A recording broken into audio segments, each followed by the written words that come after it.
Santo Spirito di Dio, Santo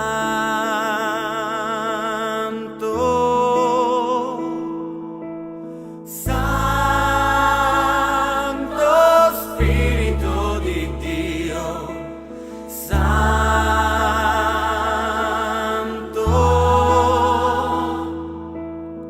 Quando saremo docili, quando la mitezza avrà pervaso l'anima,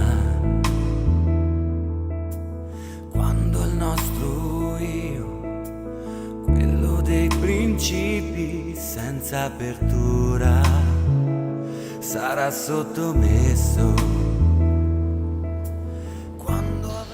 Bonjour, je prends un moment pour vous partager ma réflexion avec le texte de Marc, chapitre 10, versets 45 à 52.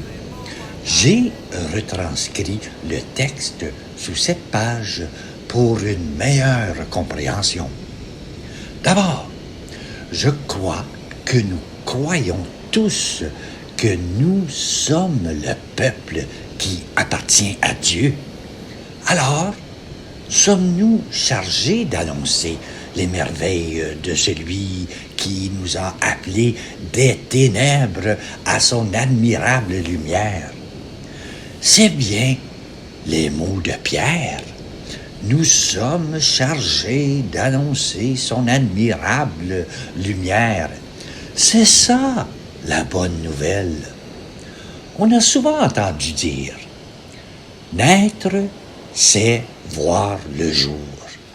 Mourir, c'est voir s'éteindre le jour. » Dans ce texte de l'aveugle de Bartimée, Jésus, qui est l'alpha et oméga, nous confirme qu'il est la lumière du monde, qu'il est venu ouvrir nos yeux à la lumière.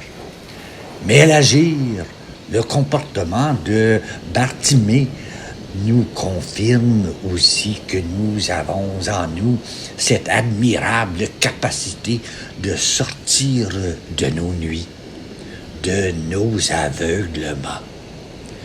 Bartimée a tellement pressenti que Jésus était la lumière du monde, la vraie lumière qui illumine tout humain, que rien, ni la foule, ni le fait qu'il ne voyait rien, ne l'a empêché de marcher vers lui et de lui crier « Seigneur, que je vois !»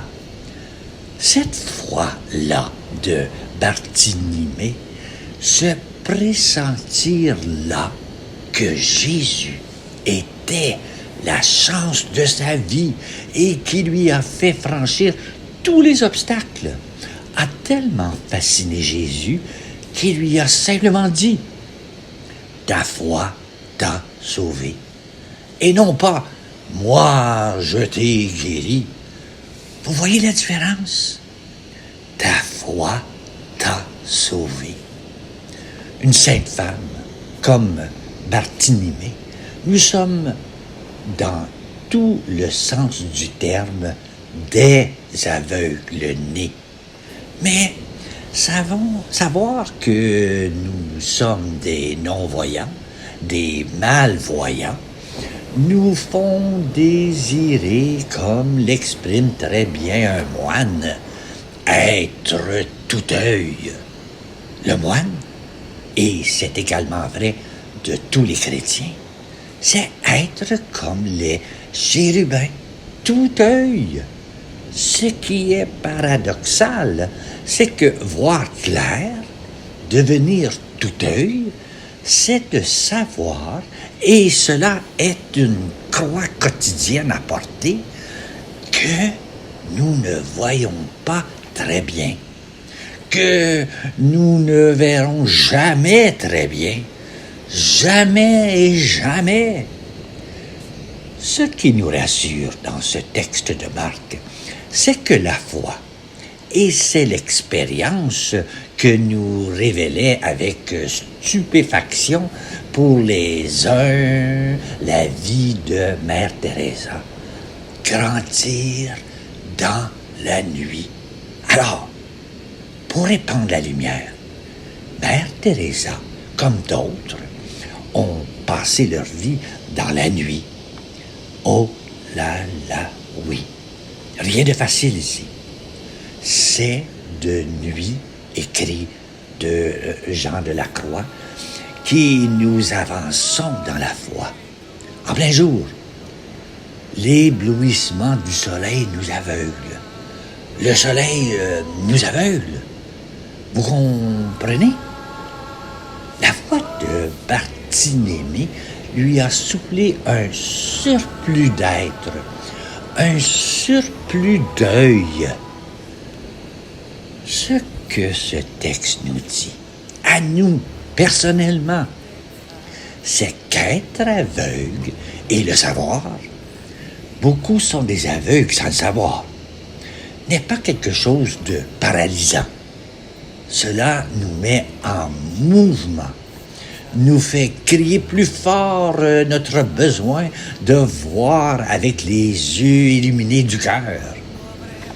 Ce texte nous décrit un véritable chemin de foi. Une foi à dire, une foi à crier, même dans la nuit, dans nos nuits. Oh oui, dans nos nuits. Bartimée était aveugle, mais non muet. Ce texte est pour tous ceux qui ont bien voulu être des responsables de communautés chrétiennes. Un chemin incontournable. Il appelle à être tout œil, même dans la nuit. Vous voyez comment c'est très sérieux de vouloir être responsable d'une communauté chrétienne. Pour réfléchir davantage, il faut nous donner une vision excellente. Le texte dit une conduite excellente. Parce que si la lumière qui est en toi est ténèbres, combien seront grandes ces ténèbres? Soleil levant, tu es venu pour que voient ceux qui ne voient pas, et tu guéris l'aveugle-né. On dit souvent, dans les rassemblements des chrétiens, cette phrase: « Oh, viens, Seigneur Jésus, lumière du monde, que nous chantions pour ton retour. » Voilà ma réflexion. Je te souhaite une bonne réflexion. Et aussi, je te souhaite une très belle journée.